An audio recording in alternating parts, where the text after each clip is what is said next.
Assalamualaikum and hai semua, welcome back to Makmal kita channel edisi Beta Passion. Kali ini saya nak kongsikan dengan korang top 6 makanan hidup untuk ikan laga dewasa. Jom kita semak video.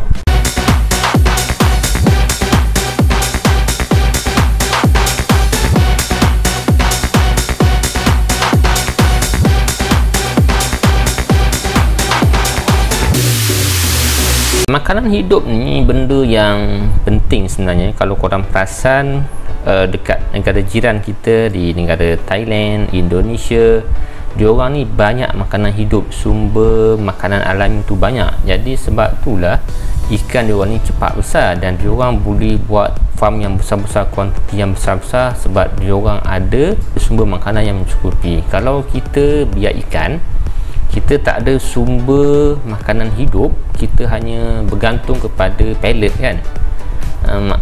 Sebenarnya ikan kita tak akan boleh cepat besar. Pellet ni dia nak ganti makanan hidup tu, tapi dia tak mampu. Satunya, ikan ni dia lebih suka kepada makanan hidup. Korang yang nak cari barang ikan laga macam pellet, marubeni ke, sea master ke yang biasa kita gunakan, ataupun korang nak cari akuarium ikan laga, ataupun apa-apa produk ikan laga, beta tonic ke, intimate beta dan sebagainya, korang boleh klik link yang saya letakkan kat bawah ni. Korang yang dah subscribe channel saya yang banyak-banyak terima kasih. Korang support saya, korang yang beri semangat saya untuk terus buat video. Dan korang yang belum subscribe saya, korang boleh tekan button subscribe di bawah dan butang loceng. Semoga korang semua murah rezeki. Kalau orang pasarkan ikan, kalau tak makanan hidup, dia orang akan kejar laju-laju je, benda yang bergerak kan. Dan pellet satu lagi masalah dia akan mengotorkan air. Kalau ikan tu tak makan habis, lagilah air tu cepat kotor. Dia akan menghasilkan kadar amonia yang tinggi. Dan kalau ikan tu makan pellet dan dia buang kotoran dia kan, najis dia tu akan menyebabkan tingginya amonia dalam air. Sebab itulah kalau korang perasan, kalau kita biarkan ikan laga dan kita beri sumber utama dia pellet, kita kena kerap tukar air. Kalau kita pakai kalau kita bagi makanan hidup pula, kadar kita tukar air tu lambat sikit. Air tu sentiasa dia tak kotor sangat. Air tu tak terlalu kotor. Kita pun tak pernah tukar air. Jadi sebab tu farm-farm kalau korang tengok kan, dekat Indonesia, dekat Thailand, diorang untuk jaikan laga tu guna botol whisky je. Sebab dia tak perlu pun nak tukar-tukar air sangat, sebab dia menggunakan makanan alami tu, makanan alam ni, itu yang terbaik. Makanan hidup ni dia banyak sebenarnya, banyak jenis kan yang kita boleh beri kepada ikan laga kita. So hari ni saya nak share dengan korang 6 jenis yang utama. Sebenarnya banyak lagi benda yang saya tak share kat sini. Antara benda yang saya tak akan share adalah satunya Artemia BBS. Biasanya BBS ni kita hanya bagi pada fry, tapi korang boleh je bagi BBS ni atau Artemia ni dekat ikan dewasa, tak ada masalah. Tapi kita kena bagi kuantiti yang banyak. BBS ni mahal kot, so takkan korang nak beli BBS ni untuk beri ikan besar korang makan, membazir tu. Kecuali korang memang tak tahu nak buat apa dengan duit kan, so korang boleh bagi Artemia. Jadi saya tak sarankan Artemia. Satu lagi kita ada juga sea monkey. Sea monkey ni sebenarnya saya tak ada experience untuk biarkan sea monkey ni, agak susah kot. So biasanya sea monkey ni kita boleh je bagi pada ikan dewasa, tapi sebab saya tak ada experience dengan sea monkey, jadi saya tak listkan dalam top 6 saya ni lah. So sebelum ni saya ada buat 6 pilihan makanan untuk anak ikan laga. So korang yang miss video tu, korang boleh check video tu. Kali ini 6 pilihan makanan untuk ikan dewasa. So ikan dewasa ni biasa umur berapa, korang boleh start bagi makan. Tengok jenis makanan yang korang bagi, bermula usia dia 2 minggu dan biasanya 1 bulan ke atas, itu kita panggil ikan dewasa. Maknanya dia punya saiz dah besar sikit, dia dah ada colour sikit kat badan dia. Dan ada juga orang semangat 1 bulan dia dah jar. Hebat tu, rajin lah. Biasanya saya tak jar lagi usia sebulan lah. Tu Bifex ataupun cacing sutera. Okey, cacing sutera ni kalau korang perasan, color dia merah-merah tau. So So dia punya kandungan protein ni agak tinggi. Kandungan protein pada Tubifex ni adalah 57%. Jadi biasanya kalau orang nak pump ikan laga tu, nak kasih dia punya saiz cepat besar, kita akan menggunakan. Korang yang nak membeli ikan laga boleh pergi ke IG Makmal Beta ataupun Facebook Makmal Beta, dan korang juga boleh like Facebook page Makmal Beta. Dan Tubifex selain daripada kita groom, so groom ni ada banyak cara ya. Nanti insyaAllah saya akan buat satu episod.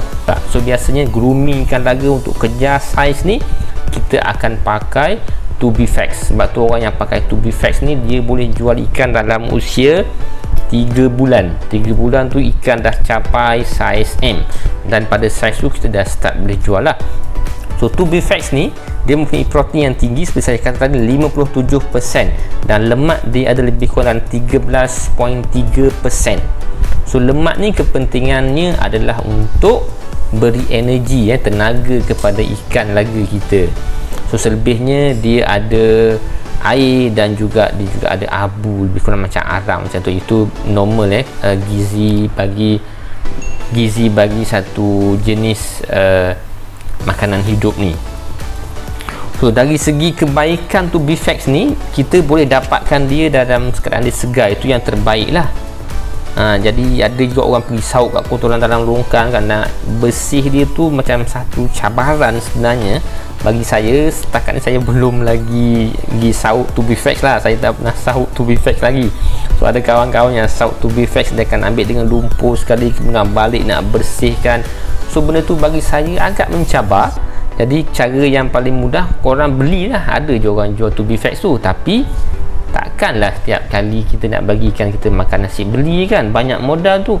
Terutamanya orang baru nak main ikan laga ni, susah tu korang nak keluarkan modal yang besar untuk makan dia. Kalau dah start jual, kita nak rolling modal tu okey lah juga. Tapi kalau baru nak start, saya tak sarankan guna Tubifex ni lah. So ada juga kita boleh ternak ataupun biakkan Tubifex ni. Ada je kaedah yang orang biasa pakai untuk biakkan Tubifex. So biasa yang saya tengok, dia orang gunakan lumpur tau. Lumpur tu lebih kurang dalam 60% adalah lumpur. Kemudian dia orang campur kotoran ayam lebih kurang dalam 20%. Campur lagi dengan dedak halus 10%, hampas tauhu, kemudian dia letak pasir sikit. Itu adalah medium Tubifex ataupun cacing sutera.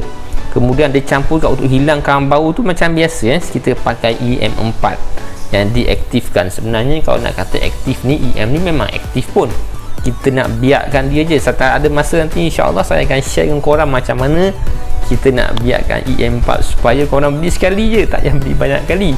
Kita boleh biarkan sendiri kat rumah kita dengan beli sekali je EM4 tu. EM4 ni dia akan hilangkan bau. Sebab korang bayangkan rumah korang rumah taman dan korang nak biarkan Tubifex dengan gunakan kotoran lumpur dan tai ayam.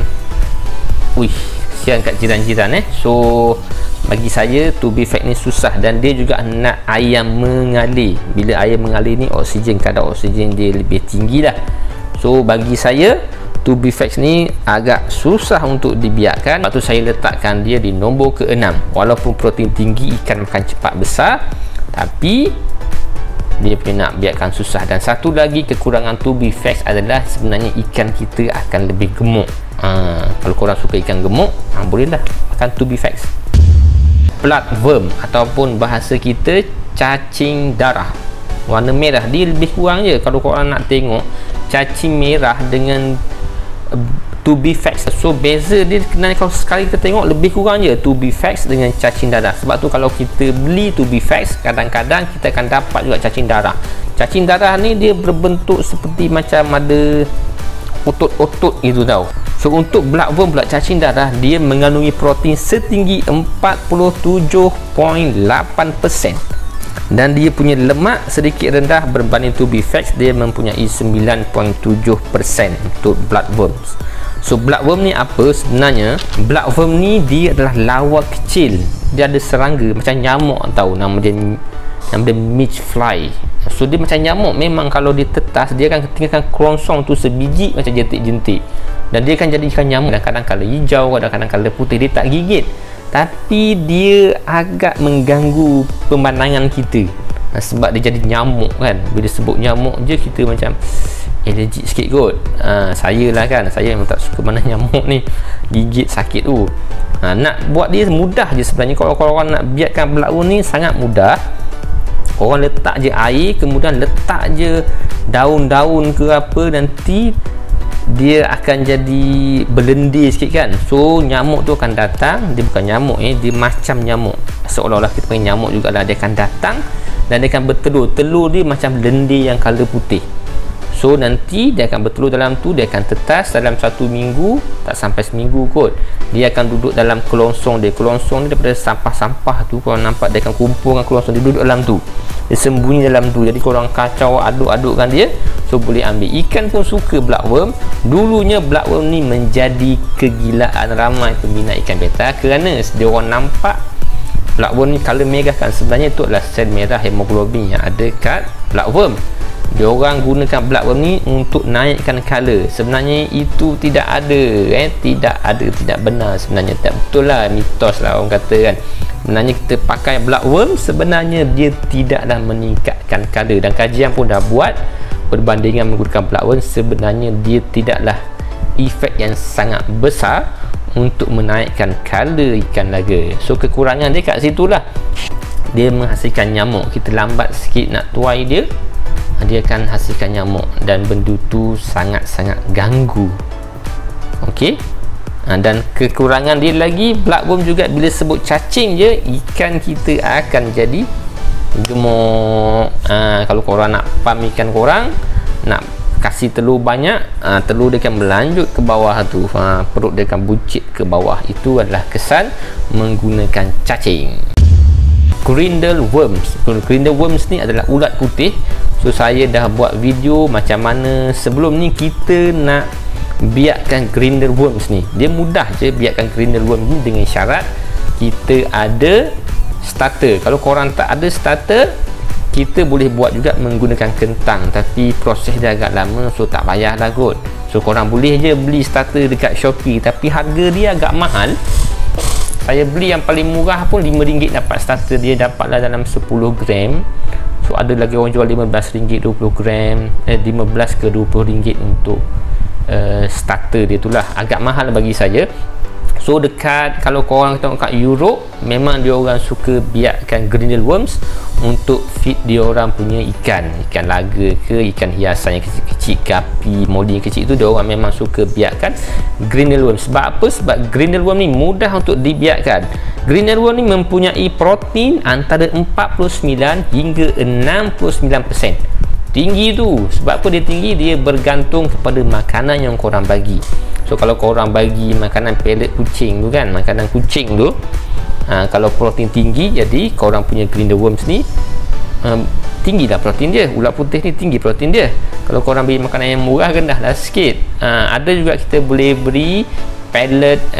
Dia punya apa tu, dia bukan pellet tau, dia macam apa kita panggilnya, spirulina. Dia bukan dalam powder tau, dia memang kapsul spirulina, dan juga Artemia BBS tu. So korang boleh bagi makan benda tu, so dia punya protein akan lebih tinggi. Dari segi lemak pula, grindle worms ni mempunyai 10%. Dan bila kita sebut dia ulat worms ni, memang kandungan air dia tinggi. Cuba korang pegang, korang picit dia, memang banyak air keluar. Ikan laga ni sangat suka grindle. Saya dah biarkan grindle worms, memang ikan laga sangat suka, dan ikan laga cepat besar. Dalam masa 3 bulan, 2 bulan setengah ke 3 bulan, ikan saya dah capai saiz M. Tapi kena bagi banyak kali lah. Saya bagi 3 kali sehari, dan ikan tu memang perut dia buncit. So korang boleh biarkan grindle worm di rumah korang. So kalau kat Europe tu, dia orang kena guna heater lah, sebab sana cuaca sejuk kan. Kalau kat kita ni time hujan dia masalah sikit lah, tapi kalau time panas, so kita tak ada masalah.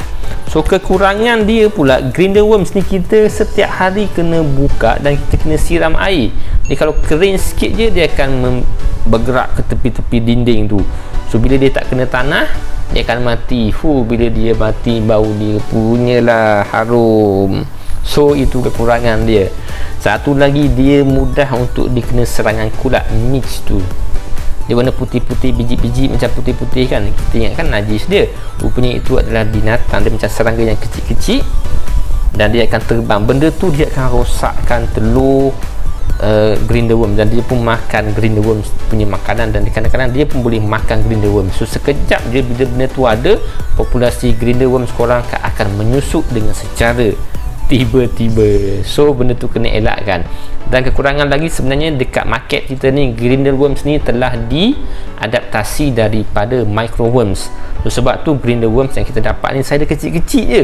Sepatutnya grinderworm ni saiz dia besar-besar, tapi saiz dia kecil-kecil. Jadi bila saiz dia kecil-kecil, ikan kita lambat juga besar, dan meat tu yang serangga saya kata tadi tu, pemangsa tu dia cepat membiak. Dan bila sebut ulat, ikan kita perut dia akan buncit ke bawah. So saya rasa sampai sini dulu perkongsian kali ini. Saya tak dapat kupas sampai 6 jenis makanan hidup. Kalau saya cakap sampai habis, video ni akan jadi lebih panjang dan korang akan boring. Kita sambung ke episod yang akan datang. Apakah top 3 lagi, cara buat dia, cara kenapa saya pilih dia macam tu. Saya tengok dari segi kebaikan dan keburukan dia.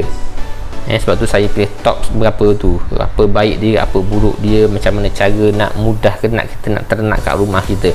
So terima kasih korang dah tonton video ni sampai habis. Korang rasa video ni bermanfaat, bolehlah tekan button like kat bawah ni. Korang nak appreciate kerja saya, bolehlah tekan button subscribe dan butang loceng di sebelah kanan. Hingga jumpa lagi di video akan datang, insya-Allah. Saya Mak Mal kita. Assalamualaikum.